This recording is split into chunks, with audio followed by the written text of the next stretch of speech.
There's just so Right. many intelligent, smart people in the industry and so Mhm. willing to share their information. It's really why I think bowling is such a unique industry. We're not in competition with each other. We want Right. to help each other succeed. And so sharing ideas is something that other industries just don't have.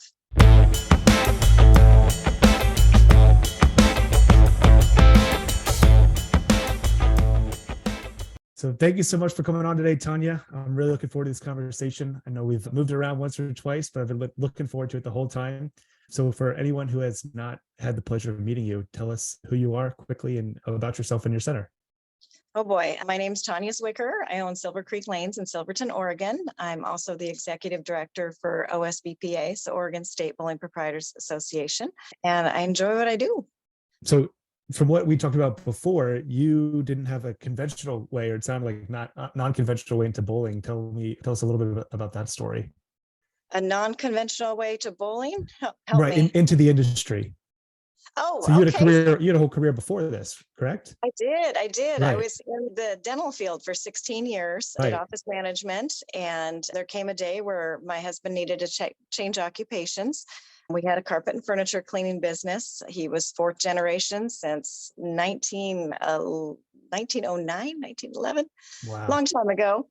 Came a day we needed to make some new choices, and I gave him a blank sheet of paper and said, if you could do anything you wanted, regardless of money or education, what would you want to do? What would make you Mhm. happy? And he came back with, I like to bowl. And so that's our story. We Wait, sought out to build a bowling center. Ended up, it's a little costly to build a bowling center from scratch yeah, when you've it never is. really been in the industry. We bought a little 12-lane center in a touristy town, Silverton, Oregon, and just started to get our education there. Yeah. And so was that something that was nearby, or you had a scout went out that was local, or how far did you have to move for that center? Not too bad. It was about 30 minutes away from home. Oh, not bad at all. Wasn't bad. Yeah. He was looking to retire. And so we just approached him and said, hey, what do you think? And so it went pretty well. Wow. Yeah, that's incredible. And how long ago was that? How long you guys had the center? April 2006. Oh, So wow. 17 years. Can't believe it. Wow. It's just like a blink of an eye. And now we're Right. here and Yeah. learning new things all the time. Just crazy industry. I'm sure, yeah, if you would ask yourself 17 years ago, if you'd be heading the Oregon Bowling Association and your son has a bowling business too, I'm sure that would not have been in the cards. No, I don't think we could see ourselves there. It's Mhm. been a great family business. Each one of our Yeah. kids, it was their first job.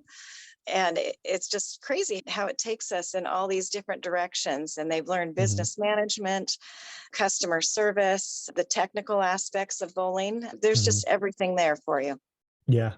And how long did it take you? Because you're coming in pretty green. Some of these people grow up in the industry. How long did it take you guys to really get a good feel once you took over, like for the center? 17 years. No, no, it feels like 17 years because Mhm. you're just learning something new all the time. Mhm. Whether it's restaurant or bowling or tournaments, leagues, different marketing ideas. The wonderful thing about being executive director for bowling centers in Oregon is I get to go out and I see them. I try to get to each Right. center once a year. It's a little hard, but it's just fascinating to see what other people are doing out there and how successful they are. And then looking at my own business, wondering, that's a great idea. Why didn't I think of that? And there's just so Right. many intelligent, smart people in the industry and so Mhm. willing to share their information. It's really why I think bowling is such a unique industry. We're not in competition with each other. We want Right. to help each other succeed. And so sharing ideas is something that other industries just don't have. Yeah, because for the most part, most centers are self-sustaining. They got enough customers close by, so you're not directly competing. So it is. I don't think this podcast would exist if it weren't for that fact that they're so open and willing to share with others. Just whatever worked for me. Hopefully, this helps you. It's amazing. Exactly. I Mhm. love watching your podcast. You've got some really fascinating people on there with great Mhm. perspectives of the industry. Yeah, we've been lucky to connect with some greats, some people with tons of experience, and there's some really knowledgeable people out there. Um, Absolutely. so tell me a little bit more about your center. I guess you've had some. Was it an addition that you did? You got your deck competition. You have some outdoor seating, correct? But we do. I'll call out Mark Matichek down in North Bend Lanes. Him and I have had an ongoing competition as far as our outside patio area. And I think we've just pushed each other along. I'll do an addition. I have a 25-foot creek outside of our back patio, so he really can't beat that. And I'm sure he'll be watching this. But he has a whole city block that he has finally just massively developed, has a great food and beverage business, does redneck wine tasting, and I'm sure you'll interview him and he'll tell you all about that. But it was neat because you meet those people in the industry where you just you push each other a little bit, and it's fun. It's all out of fun. Yeah, absolutely.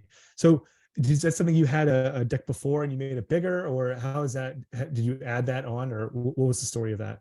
So we did have the existing deck, and then we covered a portion of it, and then we went with the clear roofing, and so covered the entire amount, started doing more corporate parties. We can seat about 50 to 60 out there on the upper deck. And then with COVID hitting, we decided to expand the paver stones the entire length of the building. And so now we can seat about 100, 150 out there. Wow. Right Yeah. along the creek. It's just gorgeous out there. But it is Oregon, so we get all kinds of weather out here. Might be sunny in the morning and rainy that night, but otherwise it's a pretty great area. Yeah, and the reason I bring that up, especially like right now, is because this is when it gets a little tougher for a lot of bowling centers. People want to be outside and enjoy the nice weather. How has that affected you guys with seasonality to have that outdoor seating component? I think it's hitting us with the restaurant and beverage industry or department. We've got a great chef on board. We're coming up with new ideas all the time. And so we're really pushing the outdoor area, outdoor seating, and trying to tie in the kids bowl free. School isn't out yet here in Oregon. Mid-June, I think with the weather, it's pushed it out a little bit. So I think we'll see a lot more traffic during the days, a lot more parents on the back enjoying the sunshine and the river while the kids are bowling. So I think it'll be a fun year.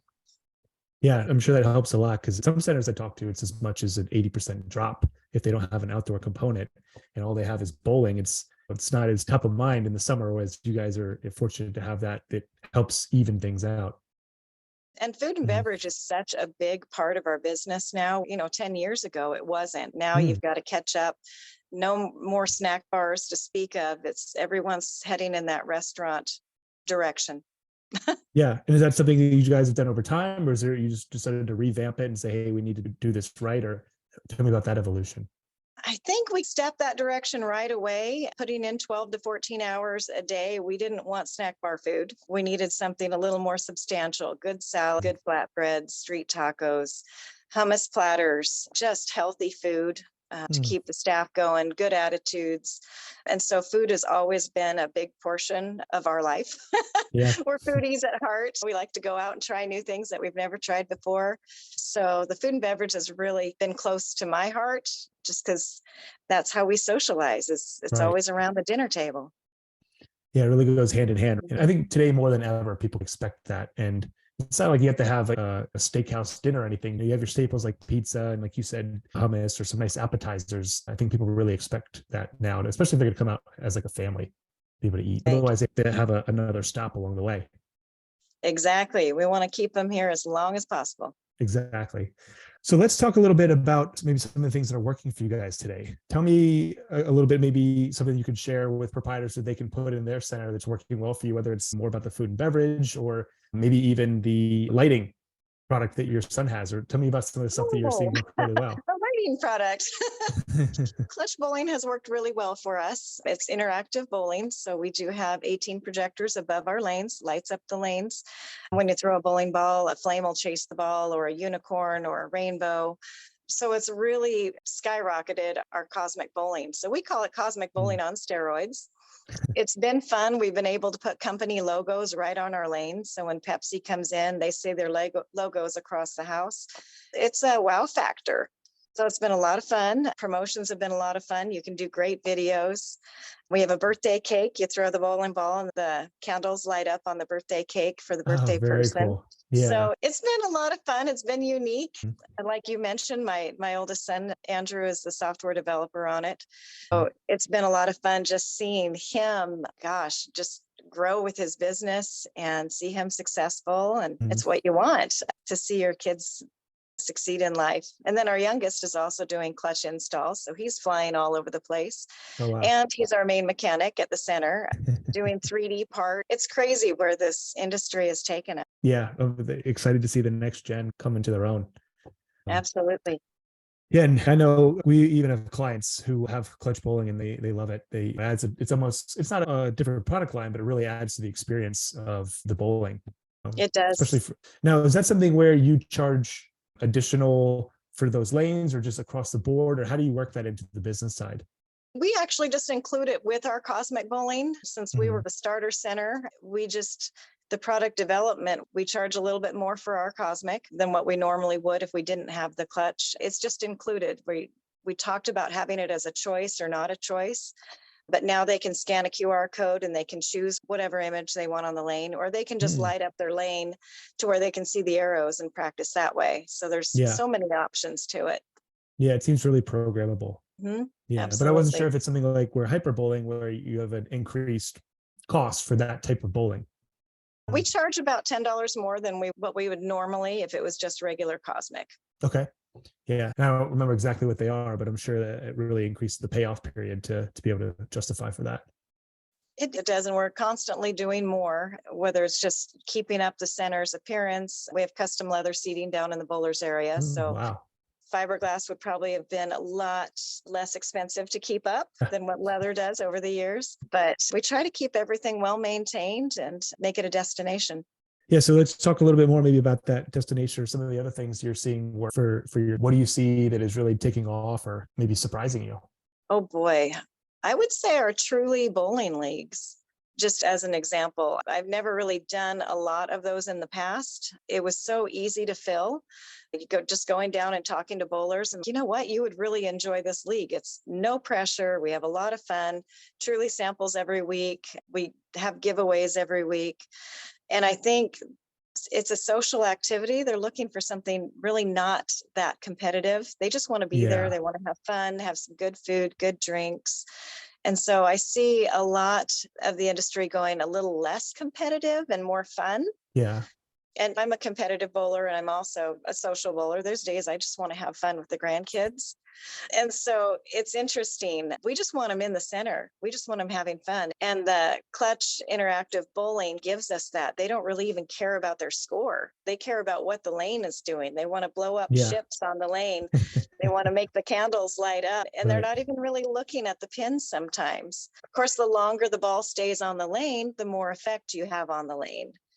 And so it encourages them to kind of stay on the lane versus gutter balls. Yeah, that's a good point. Yeah. And you said the arrows could help instruct them, but it's almost like a totally different experience. So now you have the Truly League. Do you have any other social leagues? Because that is something I've heard a lot about lately, is some of these maybe shorter, more focused experience and camaraderie rather than just purely competitive bowling. Do you guys have any more of those? We do, especially with summer coming on. We have a state tournament out here called the Super Bowl League that started, gosh, I can't even tell you how many years ago, 20, 30 years ago, where all of the bowling centers, anyone that's interested, we have about, I think, 17 centers. I'm not sure. Basically, you bowl all season or 15 weeks. Some do 9 weeks, some do 18 weeks. And then at the end of the season, they go to bowl a tournament, either a consolation house or the finals house. So with our 12 lanes, six teams will go to the finals, 6 teams will go to the consolation, and then they battle for the real money. It's been about 25,000 in the last couple of years. So it's good money. It's fun. It gives everybody that tournament experience at the end, but they're still bowling with their friends that they've bowled with all summer season. We do an adult junior league, which brings a lot of parents out, a lot of grandparents out with the kids.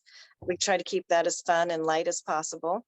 So I do see the shorter season leagues, like you're seeing, is taking off a little bit more. Yeah. It's because it could be tough to get someone to do like a 30-35 week commitment. That's a long time. But most people think maybe 8 to 15 weeks is, yeah, sure, why not? And then if they like it, you just do a back-to-back. So 2 15s is really 30.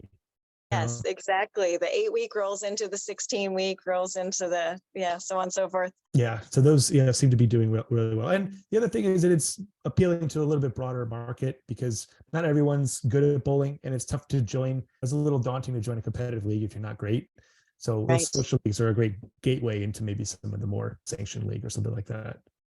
Exactly. What are you seeing? You're a proprietor in a center. What do you see that's taken off? Yeah. So we have one called Average Joe's, where it actually is a little bit longer, but it's very non-competitive. It's more Okay. about the eating and the drinking, which is great for business because Oh, it's a nice. higher average ticket typically. Mm. But that's their night out with their friends. It's the bowling is like an activity while you're there, but really the focus is to have fun and have some drinks and stuff on a Wednesday with some friends. And Right. that's become the biggest league in the center. Oh, Believe it or not, wow. the waiting list That's it's awesome. sold out. Now we're seeing a trend out here with non-alcoholic drinks, and I've heard not to call them Hmm. mocktails because Oh, that's, really? yeah, spirit free, I think is one of the terms they're used, but we're seeing a bigger trend with people want to be social. They want to get out there and go out with their friends, drinking, but not Hmm. necessarily have the alcohol. We're experimenting more and more with that. And that's been a lot of fun. We have a test group, I say once a week Oh, they come in and we give them a sample of the alcoholic one and the non-alcoholic one. And mhm. then it's a quiz. So last week was gin, this week one was the tequila one. And this week stumped them. They could not Really? tell which was which. And so that was Wow. a lot of fun Mhm. because you want the flavor, you want the social aspect of it, but you don't always want the alcohol. And people drink or not drink for several different reasons, and they just want to fit in. And they don't Right. want to be called out necessarily either for not having an alcoholic drink or non-alcoholic. Yeah. So Yeah. There's always that's been kind of tension. If you're there with everyone drinking and you're not, there's tends to be a tension. So you can help them save face. exactly. I was at a Mhm. business dinner not too long ago and I sat next to this lady and she ordered something off the menu and I can't remember what it was called. It had a cool name, of course. And then she goes, that way people won't ask questions. And I'm like, oh, how long have you been sober? And she goes, 7 years. And she's a sponsor. And she goes, I just don't like the pressure or having to explain myself. And so by having different names for cocktails Mhm. where the group doesn't know, and it was a gorgeous drink when it arrived, Yeah. and I just thought that hit home. That was really cool. It's like she was saying that she wants to fit in, she wants to be a part of the group, and she doesn't want to explain herself. And I Right. find myself even test marketing. I'll go out and order something, and it's amazing how good some of these drinks Right. are. And you just Yeah. don't have the effects. Sometimes it's a Mhm. business meeting, sometimes you want a glass of wine, but at least Right. there's choices there. Yeah. Yeah. You're accommodating an ever growing market of people who aren't drinking. There's actually, I'm sure you see it, is a lot of people, especially younger people, who are drinking less or not drinking at all. I see that growing among, especially like people my age, just not Right. wanting to do it as much. The ABV is actually much lower with a lot of the new cocktails coming out and the Mhm. new beers. Yeah, So it's been an I could see interesting that. turn in the market. Yeah, I don't know how much that helps with alcohol sales, but at least you got people coming out for fun and they know that they can get a good, would you say, spirit-free drink at your center. And you're not losing that part of the market. Mhm. You've got everybody ordering beverages. So where that person might not have ordered anything or done the glass of water or soda. So there is an upcharge there as well. Yeah, that's a good point. And I'm sure the margins on some of these ingredients are pretty good as well. Exactly. Like Pepsi, for instance, is good margin. It is. Mm, And BPA has a great Pepsi program, thanks to they Amy do. Curry. Had to plug Hmm. there. Yeah, the best. I still don't understand that why any center, because I talk to them every now and then who aren't members, and I don't quite understand it at this point. There's a Why taste they for wouldn't be a himself. member? Why they wouldn't, like why, I don't understand why any center wouldn't want to join. I don't know. I Mhm. couldn't tell you. I think it's a great program. I think we talked on our last phone call, we talked a little bit about coming into the industry from the dental field. Yeah. I bowled league, but I was never secretary of a league, never worked in a center. And all of a sudden we have a center and it's go time. We went to our first meeting for Oregon bowling proprietors and everyone was amazing. They basically said, if you need help with food costs or league ideas or anything, just give us a call. And it blew my mind. Couldn't Right. believe that people are Mhm. so willing to help. And I attribute all of our success and being in business 17 years later to BPAA because they have the education, they have the programs, and most of all, the people. They keep you going. It's just a Mhm. really good group of people. Yeah. Yeah, just super welcoming, I'd say. That's one thing that really stuck out to me is as long as you're there to help bowling, they couldn't be happier to help you as well.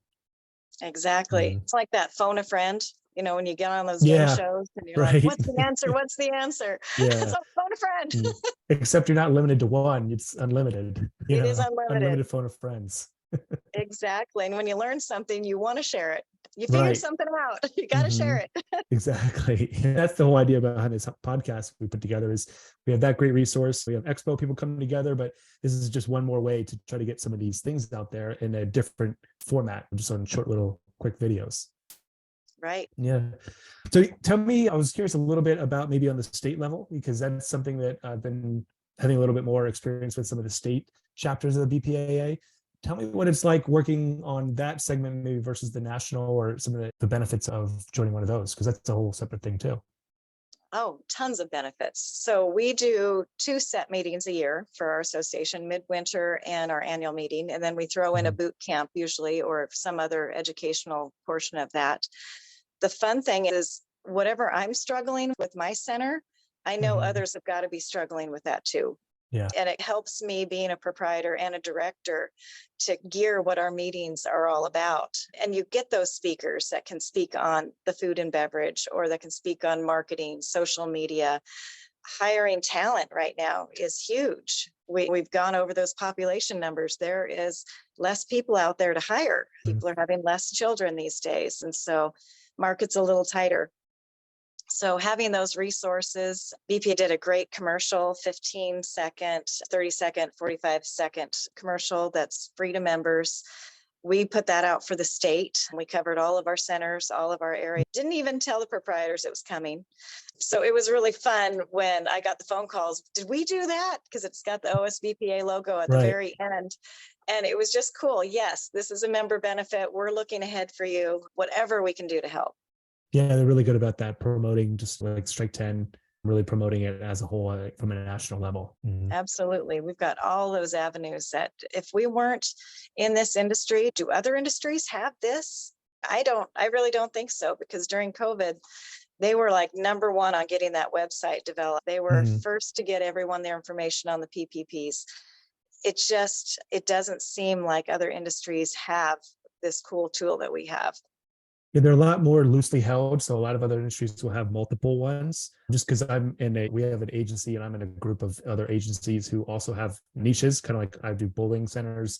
They'll do like roofers or plumbers, and they tend to have multiple associations that are less like strongly joined. So whereas we have one singular one that everybody's a part of, they're very influential. They help everyone. It tends to be spread out. So there really is no one quite like the BPAA.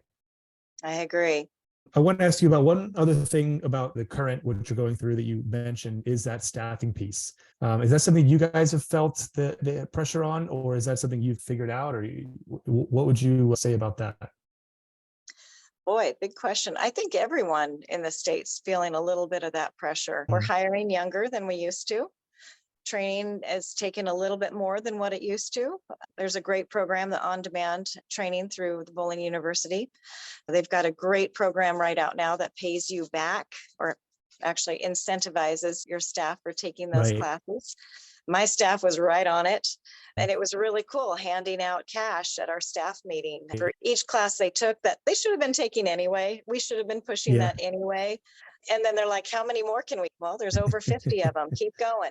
Yeah. So that's been a lot of fun, but it is interesting. The training's taken a little bit longer than what it used to. Yeah, and resources are a little bit tighter, but there's some great people out there. We're fortunate to Mhm. have the staff that we do, that they care about the center as much as we do. And what do you think that is, just a cultural thing when you bring people in, or how do you cultivate, how do you keep the turnover low, or what are some of the things that you guys do in your center? I think they need to enjoy the sport. One of my questions on the application is, have you been in before? And are you a bowler? Do you enjoy bowling? I Mhm. want somebody back there that's jazzed about our industry. Yeah. And it kind of gears me towards those personalities that want to see more people come in, Yeah. want to push the sport. And so it does come down to a lot of your interview questions and what you're looking for. And sometimes you just got to spread the net out there and see what comes back in, and you hire that personality that you need. It's not always about the skill or what they come in with, because you can always train that. But personality, great attitude. I look forward to coming into work. Our team is fun. energetic, and we're just ready to start the day. Yeah, I think that's super crucial. And that's a really good tip about the question of, do you enjoy bowling? Because someone who enjoys it probably feels a lot less like work for them.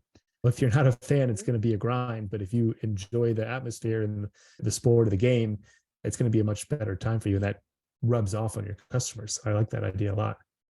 Exactly. And you find out what their interest is. Is their interest in the bar? Is it in the kitchen? We had one of our bowlers, one of our youth bowlers, he came with the center when we bought it and went up through our youth program, went away for college and had a scholarship for bowling, came back and started working for us. He just has always loved the bowling industry and really likes the ball drilling, the pro shop portion of it. And so last year we sent him to the ball drilling school. Oh, cool. And so now he's a master ball driller and he owns it. He loves that area of the bowling world. He's good at it. He's a good bowler himself. But I think a lot of it is finding out what does your team really like to do? And then you capitalize on that. Put them in those areas where they're going to expand and want to learn more. Yeah, so more with their nature rather than forcing people to just do whatever, is there. And now, is that something you discover through the interview process, or what's that discovery process look like? Part of it's through the interview process. A lot of it is just once you get them on board, having those weekly check-in meetings. How's it going? What are you enjoying most about this position? What do you want to learn more about? And that's something we ask at our staff meetings every month. What's the menu item that you would most recommend? What's the menu item you would not recommend? And it kind of helps you a lot, just gear towards your ears to the ground. What are they hearing? And I don't know, we just go with it. A lot of information there, and you find out what jazzes them because they'll expand on those types of topics. Yeah, no, those are some really good insights, just asking them, because like you said, they are your boots on the ground. They know those things. And I'm sure that some do, but I don't know if everybody takes the time to ask the employees that, to really learn about them and what they like, to then apply it. Do you guys record that anywhere, or it's just like an ongoing conversation that you just remember? Or do you have somewhere where you store that information? We have our staff meeting notes, and then we try to check in with them after the staff meeting. How is this going? And so, yeah, I guess we would record it in that mannerism, just on paper. And then how often are your staff meetings? We shoot for once a month. Sometimes it can be a little tough trying to get everybody there on the same day, same time. But for the most part, at least checking in once a month and seeing how everything's going, even if it's only an hour. But we'll usually order in pizza, or we'll bribe them with food. It usually works. A little incentive. Of course. Yeah, I think it's critical to get the team together on a good frequency, just to find those problems and, like you said, figure out what really drives them. And because it is a team, and if each player has their role, and you can't really figure that out unless they're all together. Exactly. Cool. Okay. The only other thing I wanted to ask you, because I know we are coming up on the top of the hour, is where you see things going in the bowling industry, maybe for the next 12 to 18 months. Any trends that you see progressing, or any shots you want to call? What's your take on the next 12 to 18 months? Oh boy, loaded question. We are headed into summer, and it is Oregon. So when the sun comes out, people get a little more sparse. So I think it's going to have a little bit of a slowdown, but I still think bowling is going strong. Our summer leagues are still going as strong as they have the last couple of years. I think it's going to continue to go up. We're a social sport, and right now people are really just looking for social things to do. I had a gal that came in last night. She was bowling league on the lane next to me, and she'd throw the ball and turn around and walk back. And she's, I don't like bowling. I'm like, you don't really have to like bowling, but are you just having fun with the friends? She goes, I'm here for my friends. And that's what it is. And so basically she was there for the food and beverage, and bowling was just a side portion of it. And so it was like, okay, as long as we're having fun, as long as you're coming back every week, let me know if there's anything else we can do. And we pointed out a few different things, as just a little coaching here and there, just subtle. They don't want it, don't want it. But she was there just for the social aspect. And I think we're going to see a lot more of that in the next couple of years. Like I said earlier on the podcast, I don't know if it's going strong competitively as much as it is socially. And over the last 10 years, we've seen that, where our numbers is maybe a little less league, more open play. So I think we'll continue to go that route.